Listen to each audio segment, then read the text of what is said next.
Hi guys! Welcome to my mini vlog with my nanay. Eto na po, this is it. Eto na po yung pinakahihintay na gusto na rin naming maalis at lalo na rin si nanay at medyo naiirita na talaga siya. Medyo mararamdaman mo sa kanya na napakainitin na ng ulo niya. Na lagi niyang, minsan tatapikin pa niya yung kamay mo. Malakas po kasi konting lakas naman po yung kanyang kaliwa. Then ito po, umuwi muna ako sa dorm para kumuha po ng gamit dahil yung ate ko po hindi ko po muna pinadala mga gamit niya kasi ang pinauna ko yung mga gamit ni nanay kasi yun po yung importante. Tsaka andito lang naman ako sa malapit. Yun po, natapos po yung kanyang operation at yun nga,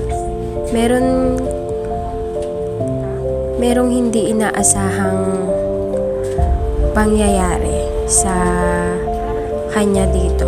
So, kinabahan kami ni ate, lahat kami nagulantang, lahat. Sobra.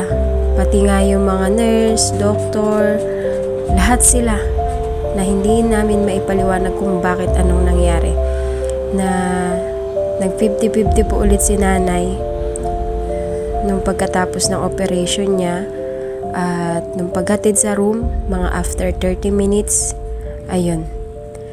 Nagkagulo na talaga lahat kami, kinabahan na. Akala ko kunin na yung nanay ko pero thank you Lord. Ito po yung mga pangyayari nung time na hirap na si nanay. Ito lang po yung mga video na nakuha ko at nakuha ng ate ko kasi sobra na kaming nai-stress na wala na kaming ginawa kundi umiyak. Hindi na namin alam yung gagawin namin.